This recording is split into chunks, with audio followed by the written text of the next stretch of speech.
ஐயோ, தலையெல்லாம் பூவா இருக்கு. அஞ்சனையா,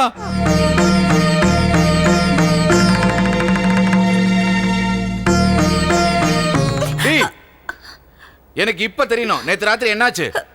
போதையில இருக்கிற மாதிரி நீங்க என்கிட்ட என்னென்னமோ சொன்னீங்க. நான் ரொம்ப பயந்து போயிட்டேன். நீங்க தண்ணி எல்லாம் அடிப்பீங்களா? தண்ணி அடிச்சிருந்தானா? இந்த விளையாட்டெல்லாம் என்கிட்ட வேண்டாம். உண்மைய சொல்லு.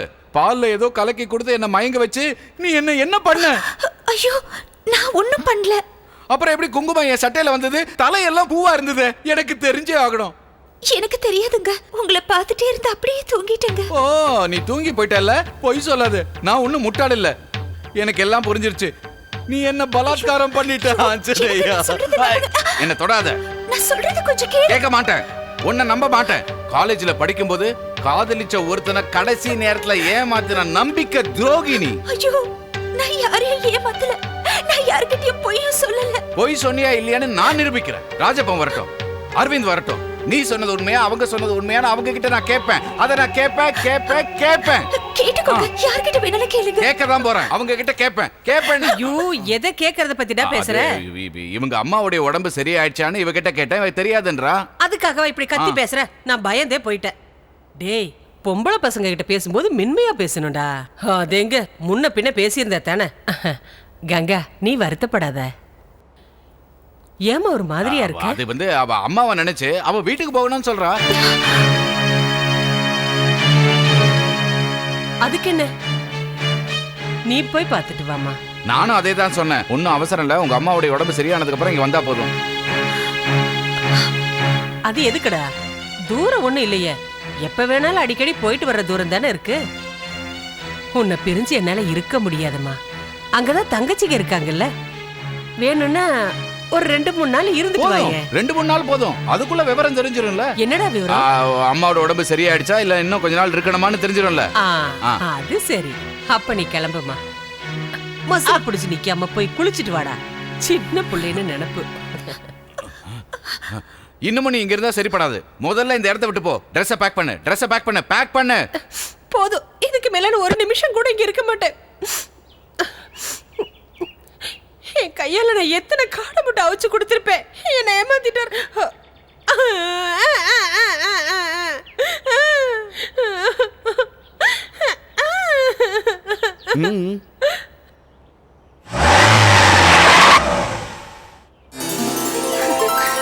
காவேரி, கங்காக்காவும் மாமாவும் வந்திருக்காங்க.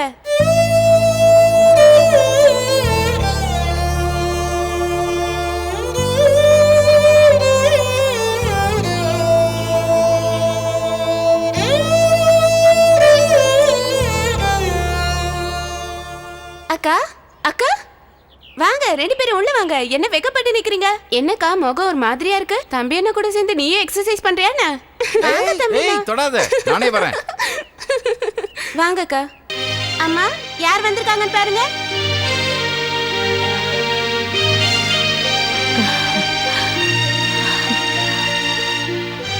கங்கா, மறு வீட்டுக்கு உங்களை அழைச்சிக்கிட்டு வரணும்னு எனக்கு ரொம்ப ஆசையா இருந்தது. ஆனா அம்மா உடம்பு முடியாம போனதுனால தானே ஒவ்வொருத்தருக்கும் ஒவ்வொரு பிரச்சனை.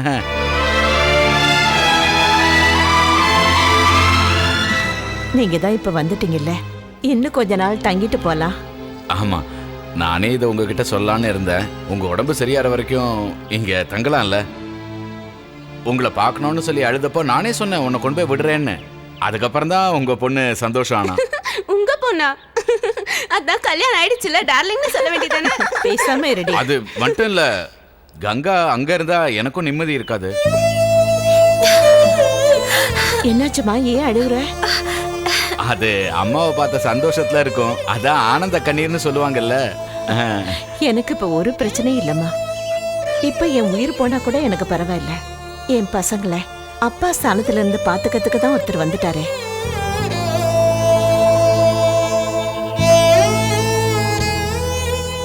உங்க வீட்டுல இருக்கிற அளவுக்கு வசதி இங்க இல்ல. இருந்தாலும் போதுமா, இப்பவே எல்லாத்தையும் சொல்லி முடிச்சிட்டா எப்படி? தம்பி என்னன்னா உட்கார சொல்லுங்க. ஐயோ, உங்களை பார்த்த சந்தோஷத்துல மறந்துட்டேன். வந்து உட்கார. இல்ல பரவாயில்ல, எனக்கு நிறைய வேலை இருக்கு.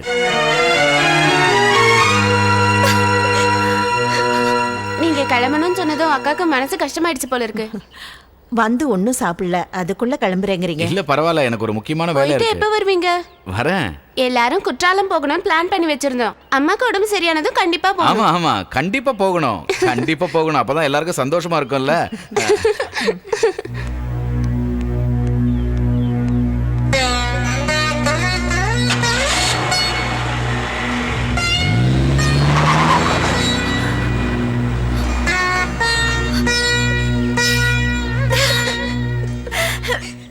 ஐயோ, போயிட்டாலே போயிட்டாலே, ஐயோ போயிட்டாலே, என்னை விட்டு போயிட்டாலே.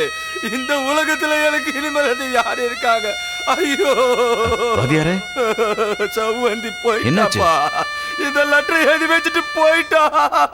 ஆஞ்சநேயா, இதை என் கழுத்துல கட்டுறது நீங்களா தான் இருப்பீங்க, இல்லைன்னா என் பணத்தை தான் பாப்பீங்க. வாத்தியாரே, பாடி எங்க?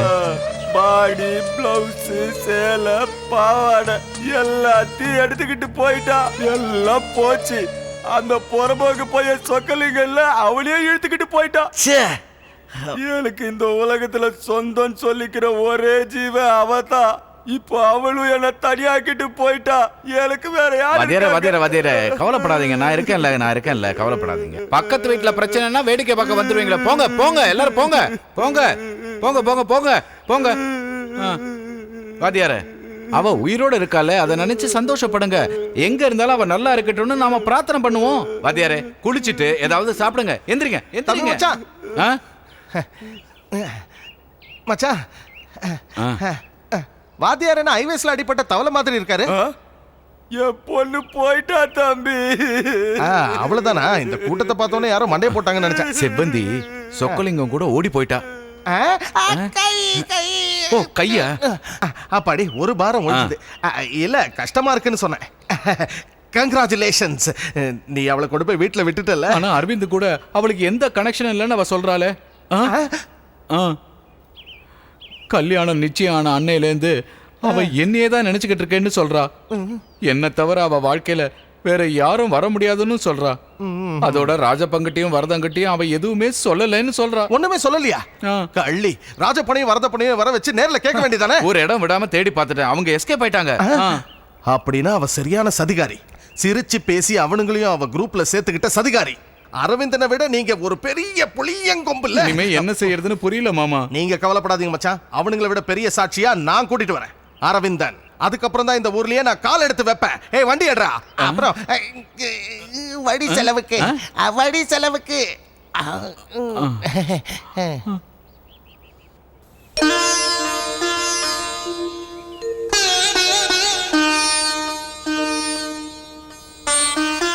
கங்கா, ஏன் இங்க வந்து உட்காந்துருக்க? என்னாச்சு? ஒன்றும் இல்லை. முகத்தை பார்த்தா அப்படி தெரியலையே. ஒன்றும் இல்லை நிர்மலாக்கா. நான் ஒரு விஷயம் கேட்டா உண்மையை சொல்லுவியா? என் வீட்டுக்காரர் சொன்னதால நான் அதை பெருசா நம்பல. இருந்தாலும் உங்ககிட்ட நேரடியாவே கேட்டுடலாமேந்தா. என்னக்கா? உனக்கும் அனந்தம் கூட இருந்த அரவிந்தனுக்கும் சம்பந்தம் இருக்கணும், அவனுக்காக காத்திருக்கிறதாகவும் அம்மாவை காப்பாத்துறதுக்காக நீ சொல்லிதான் கல்யாணம் நடந்த மாதிரி நாடகம் பண்ணதா சொன்னாங்களே, இதெல்லாம் உண்மையா? மனசார நான் இதெல்லாம் எதுவுமே நினைச்சு பார்த்தது இல்லக்கா. அரவிந்தனே எனக்கு தெரியும். அது தவிர எனக்கு அவருக்கும் எந்த சம்மந்தமும் இல்லை. நான் அப்போவே நினைச்சேன் உன்ன மாதிரி ஒரு நல்ல பொண்ணு இப்படி எல்லாம் நடந்துக்க மாட்டான்னு. அதெல்லாம் போட்டோம். அனந்தம் என்ன சொன்னா? என்னென்னமோ சொன்னாரு. ராஜப்பாக்கிட்டையும் வரதப்பாக்கிட்டையும் அப்படி சொல்லலையா, இப்படி சொல்லலையா, அரவிந்தக்காக காத்திருக்கல, இப்படி எல்லாம். நான் என்ன சொன்னாலும் என்ன நம்ப மாட்டேங்கிறாரு. உங்க அம்மா கிட்ட சொல்லிட்டியா?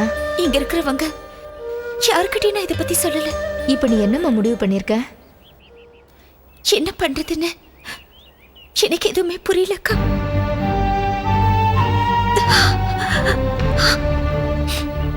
இப்படி அழுதுட்டு இருக்கிறதால ஒரு பிரயோஜனமும் இல்ல. யாராவது ஏதாவது சொல்லிட்டா போதும், அதை அப்படியே நம்பிடுவான். நீதான் அவன் கேரக்டரை மாத்தணும். சின்ன விஷயம் கிடைச்சா கூட ஆம்பளைங்க அதை அப்படியே நம்பிடுவாங்க. இங்க பாரு, அனந்தனை பூனைக்குட்டி மாதிரி கையில வச்சிருக்கிற விதியை நான் சொல்லித்தரேன். நீ உடனே கிளம்பி என் கூட வீட்டுக்கு வா. என்ன வீட்டுல வச்சு பார்த்தா அவர் கோச்சுக்குவாரே. அவர் ஏதாவது கலட்டா பண்ணி இதெல்லாம் அத்தைக்கு மாமாவுக்கு தெரிஞ்சா அவங்க என்ன நினைப்பாங்க? யாருக்கும் எதுவும் தெரியாது, அதெல்லாம் நான் பாத்துக்கிறேன். இருந்தாலும் எனக்கு என்னமோ பயமா இருக்கு. இதெல்லாம் நினைச்சு மனசுல போட்டு குழப்பி பஜனை பாடிட்டு இருந்தேன்னா அப்புறம் உன் வாழ்க்கை கோவிந்தா கோவிந்தா தான். அதனாலதான் நான் சொல்றேன், தம்பி அண்ணங்கிற விஸ்வாமித்திரனோட மனசை மாத்த உன்னாலதான் முடியும். நீங்க என்ன பேசினாலும் சரி, அவனை கூட்டிட்டு போய் கங்காவை நம்ம வீட்டுக்கு கூட்டிட்டு வாங்க. நான் கூட்டிட்டு வரேன், நீ அமைதியா இரு.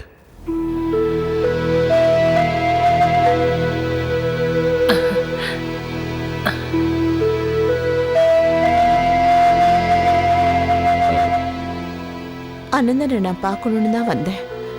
அவளை திருப்பி அனுப்புற அளவுக்கு என் பொண்ணு என்ன தப்பு செஞ்சா? நீங்க எல்லாம் சேர்ந்துதான் என் பொண்ணுக்கு இப்படி தண்டனை கொடுத்தீங்களா? என்ன வசுவதியம்மா இப்படி எல்லாம் பேசுறீங்க? நாங்களும் ஒரு பொண்ணை கட்டி கொடுத்துருக்கோம் இல்லையா? உங்க பொண்ணை நாங்க வீட்டு விட்டு போகணும்னு சொல்லுவோமா? இங்க பாருங்க டீச்சர் அம்மா, நாங்க யாருக்கும் தண்டனை கொடுக்கல. உண்மையை சொல்ல போனா இவ சொன்னதுக்கு அப்புறம் தான் எங்களுக்கு விஷயமே தெரியும். அவன் எங்க இருந்தாலும் அவனை கண்டுபிடிச்சு கூட்டிட்டு வரதான் நான் போறேன். இங்க பாரு, உள்ள கூட்டிட்டு போவங்களே, நான் வரேன். வேண்டாம், என்னை தேடி யாரும் எங்கேயும் போக வேண்டாம். கூடிய சீக்கிரத்துல அரவிந்த் இங்க வந்துருவான். அவன் முகத்தை பார்த்து நேரடியா இவ சொல்லட்டும் அவன் கூட சம்பந்தம் இல்லைன்னு. அதுக்கு எந்த அவசியமும் இல்ல. என் பிள்ளைகளை பத்தி எனக்கு நல்லா தெரியும். எனக்கு தெரியாம அப்படி அவங்க எதுவும் செய்ய மாட்டாங்க. என்ன அவங்க மனசுல ஏற்கனவே ஒரு தழும்பு இருக்கு.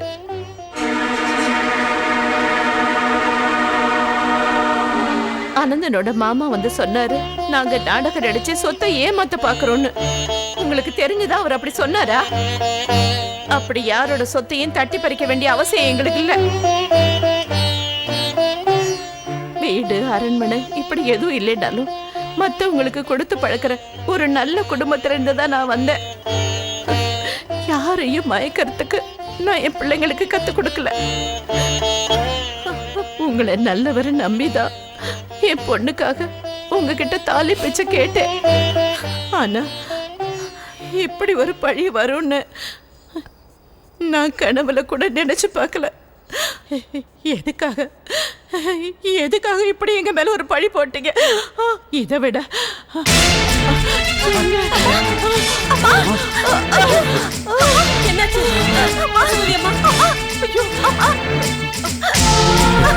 என்னாச்சுங்க? பசுபதி அம்மா, அம்மா என்ன பாருமா, அம்மா என்ன பாரு, பாருங்கம்மா. கொஞ்சம் தண்ணி கொண்டு வாங்க.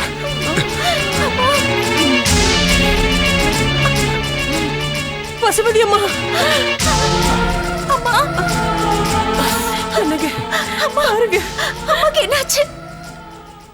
அம்மா, அம்மா என்ன பாருமா.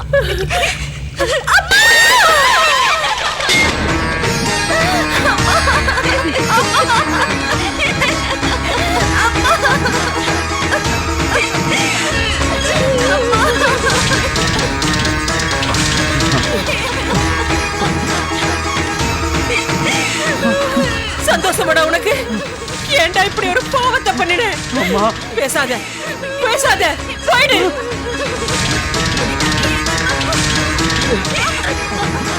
அப்பா அப்பா அப்பா, வேண்டாம், என்ன நீ அப்படி கூப்பிடாத. இனி நீ எனக்கு பையனே இல்லை.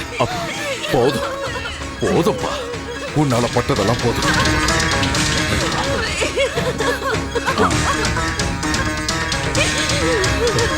ஆஞ்சநேயா,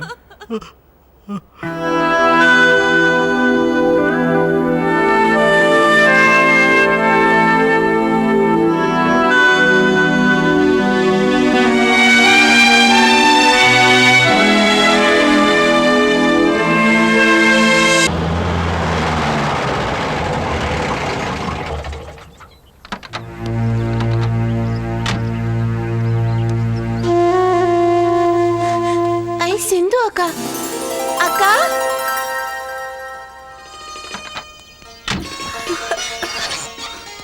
வா.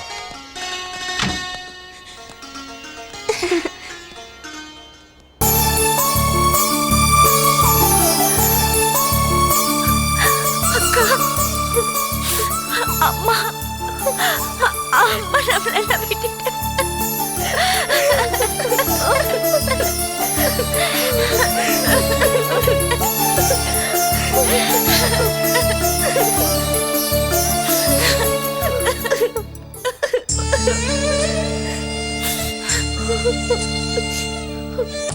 பாவினா மகா பாவி. அம்மா அப்பாவோட ஆத்மா என்ன மன்னிக்காது. என்னால தானே நம்ம குடும்பம் இப்படி ஆயிடுச்சு. ஒன்னாவே எங்க வாழ்க்கையை முடிச்சுக்கலான்னு நாங்க எல்லாம் முடிவு பண்ணியிருந்தோம். இப்ப சந்தோஷமா இருக்கு. எப்படியோ எங்களை தேடி நீங்க வந்துட்டீங்களக்கா. வராம இருக்க முடியாதுல்ல. உங்களுக்கு நாங்க தேவையில்லைனாலும் எங்களுக்கு நீங்க தேவையில்லைன்னு சொல்ல முடியாதுல்ல. பாருங்க, எல்லாரும் அழுகை நிறுத்திட்டு முதல்ல சாப்பிடுங்க. பிறக்கிறவங்க எல்லாம் ஒரு நாள் இறக்கத்தான் செய்வாங்க. அதையே நினைச்சு அழுதுட்டு இருந்தா இறந்தவங்க திரும்பியா வந்துட போறாங்க. சிந்து, முதல்ல எல்லாரையும் சாப்பிட வை. நீ போய் கொஞ்சம் பிளேட் எடுத்துட்டு வாமா. இங்க பாரு, தங்கச்சிங்களுக்கு ஆறுதல் சொல்றேன்ட்டு வந்துட்டு நீயே இப்படி அழுதுட்டு இருந்தா இப்படி. இங்க பாருங்க, நாளைக்கே இங்க இருந்து எல்லாரும் கிளம்பிடலாம். எங்க போறது? தற்சமயத்துக்கு இங்க பக்கத்துல ஒரு வீடை ஏற்பாடு பண்ணியிருக்கேன். இவ்வளவு நடந்ததுக்கு அப்புறம் இனிமே இந்த வீட்டில் இருந்தா சரியா வராது. யாரோட தெய்வம் நமக்கு தேவையில்லை. என்ன சொல்ற? இப்ப போய் திடீர்னு எப்படி வீடு? எப்படி ஏற்பாடு பண்ணன்னு கேக்குறியா? பாம்பேல மட்டும் இல்ல, இந்த ஊர்லயே எனக்கு சலாம் போடுற ஆளுங்க நிறைய பேர் இருக்காங்க, தெரியுமா? என்ன இருந்தாலும் இப்போதைக்கு வேண்டாம். பாருங்க, இப்போதைக்கு உங்களுக்கு சேஞ்ச் தேவை. இல்லைன்னா இப்படி ஏதாவது ஒன்று நினைச்சு. ராகவன் சார், நீங்க சாப்பிட்டுருங்க, நான் இதோ வந்துடுறேன். நீ முதல்ல உங்களுக்கு சாப்பாடு போடு. தாக்கா, நான் எடுத்து வைக்கிறேன். மாமாவுக்கு பாம்பேல என்ன வேலைக்கா? அது ஒரு கம்பெனில. ஆனா இனிமே அங்க போகலன்னு முடிவு பண்ணிட்டு தான் வந்தோம். இங்கே எங்கேயாவது ஒரு பிசினஸோ வேலையோ பண்ணலான்னு பிளான். நீங்க போய் மாமாவை கூட்டிட்டு வாங்கக்கா. பாம்பேல நீங்க எனக்கு பண்ண உதவி கொஞ்சமா நஞ்சமா? இந்த ஒரு சின்ன உதவியை கூட நான் உங்களுக்கு பண்ணலன்னு வைங்களேன், அப்புறம் என் நன்றியை எப்போ உங்ககிட்ட காட்டுறது? நீ இந்த ஊர்ல தான் இருக்கன்னு கேள்விப்பட்டதோ எனக்கு ரொம்ப நிம்மதி ஆயிடுச்சு. அப்புறம் நான் என் பொண்டாட்டி கிட்ட ஏதோ பேசி தான் கூட்டிட்டு வந்திருக்கேன். எல்லாரையும் பாம்பேக்கு தான் கூட்டிட்டு போறோன்ற விஷயம் அவளுக்கு தெரியாது. எங்க பக்கத்திலே ஒரு வீடு பார்த்துருக்கதா தான் அவகிட்ட சொல்லியிருக்கேன். தெரிஞ்சா உங்க பொண்டாட்டி பிரச்சனை பண்ண மாட்டாங்களா? அதெல்லாம் ஸ்மூத்தா ஹேண்டில் பண்ணுவேன்னு உனக்கு தெரியாதா? தம்பி எனக்கு தெரிஞ்சா அவன் ஏதாவது பிரச்சனை பண்ணுவான், ஜாக்கிரதை. அவனுக்கு தெரியறதுக்கு முன்னாடியே நான் எல்லாரையும் பாம்பேக்கு கூட்டிட்டு போயிடுவேன். சேட்டுக்கு கூட இன்ஃபார்ம் பண்ணிட்டேன்.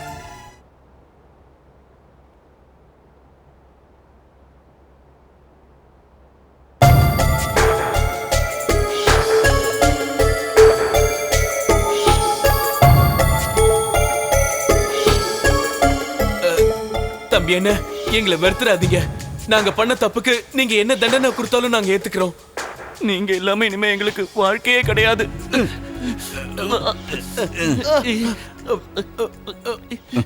இப்பதானே எங்களுக்கு மூச்சே வந்தது. அப்பா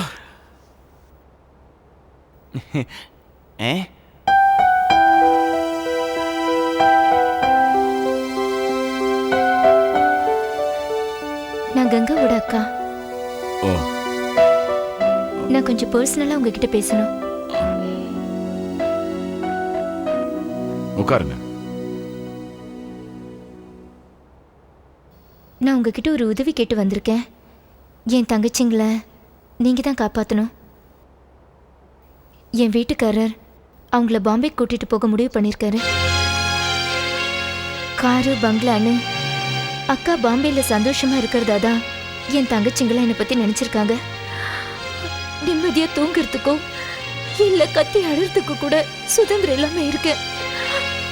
என்னையும் என்ன மாதிரி பாவப்பட்ட பொண்ணுங்களையும் பணத்தால சூதாடுற பணக்காரங்களுக்கு வீசி எரிச்சிட்டுதான் என் புருஷன் இதெல்லாம் சம்பாதிச்சாரு. என்னைக்காவது அந்த நரகத்துல இருந்து தப்பிக்கணும், எங்க அம்மா காலில் விழுந்து மனசார மன்னிப்பு கேட்கணும்னு தான் இத்தனை நாள நான் உயிரோடவே இருந்தேன். ஆனா அதுக்கான பாக்கியத்தை கடவுள் எனக்கு கொடுத்து வைக்கல. அம்மா இறந்துட்டாங்கன்னு தெரிஞ்சதும் ஊருக்கே போயிடலாம், அங்க ஏதாவது வேலை பார்த்து ஊர்லயே இருந்துடலான்னு அந்த மனுஷன் சொன்னப்போ அதை நான் நம்பிட்டேன். ஆனா அவர் என்னை ஏமாத்திட்டாருன்னு இப்பதான் எனக்கு தெரியுது. அக்கா இப்படி ஒரு வாழ்க்கை தான் வாழ்றான்னு என் தங்கச்சிங்களுக்கு தெரியவே கூடாதுன்னு தான் என்னோட ஆசை. உங்களை கெஞ்சி கேக்குறேன், என்ன மாதிரி என் தங்கச்சிங்களை ஆக்கிடாதீங்க.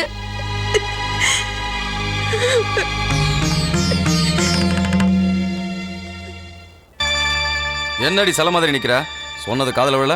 புறப்படு. வீடு இப்படியே விட்டுட்டு எப்படிங்க திடீர்னு போறது? அப்படி திடீர்னு ஒன்றும் கிளம்பலடி. மற்ற சாமான்லாம் பேக் பண்ணி ஆளுங்க எடுத்துட்டு வருவாங்க. இருந்தாலும் அவர்கிட்டயும் அவங்க அப்பா அம்மா கிட்டயும் ஒரு வார்த்தை சொல்லிட்டு கிளம்பலாம்ல. ச்சே, எத்தனை தடவை சொன்னாலும் புரியாதா? நீயே அவங்களுக்கு தேவைன்னா எப்போ தேடி வந்திருப்பாங்கல்ல. அதுவும் சரிதான். இனிமே எதுக்கு அங்க போய் அசிங்கப்படணும்? மாமா நாங்க ரெடி. இல்ல, நீங்க யாரும் இப்ப இங்கிருந்து போறது இல்ல. ஏன்க்கா இப்படி பேசுற? இல்ல, காரணமா தான் சொல்றேன். ஏன்க்கா நாங்க உனக்கு பாரமா இருப்போம்னு நினைக்கிறியா? உங்களை எங்க கூட்டிட்டு போறேன்னு தெரியுமா? சிந்து, வேண்டாம். பாம்பேக்கு தான் உங்களை கூட்டிட்டு போறாரு. மாட்டேன், நான் சம்மதிக்க மாட்டேன். என் வாழ்க்கையை நாசம் பண்ணது மாதிரி என் தங்கச்சிங்க வாழ்க்கையை நாசமாக்க நான் சம்மதிக்க மாட்டேன். நீ எனக்கு சொல்ற? எனக்கு எதுவுமே புரியல. நல்லவ மாதிரி வேஷம் போட்டு இவர் என்னை ஏமாத்திட்டாரு. உங்க எல்லாரையும் கூட்டிட்டு போறது விக்கிறதுக்காக. இதுக்கு மேல ஒரு வார்த்தை பேசுன உன்னை கொண்டு புதைச்சிருவேன். வாடி வாடினா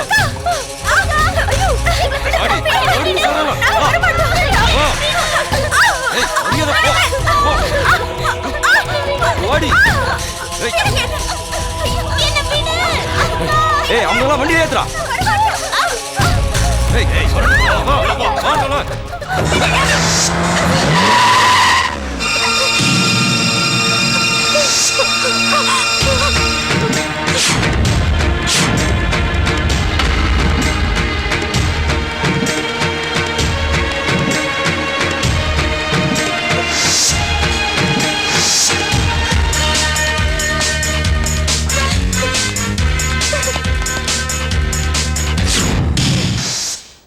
நீதான் தம்பியா?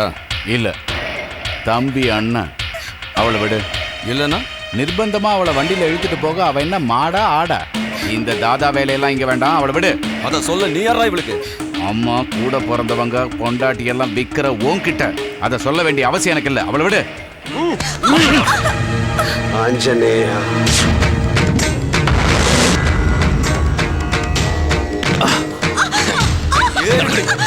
ஏறு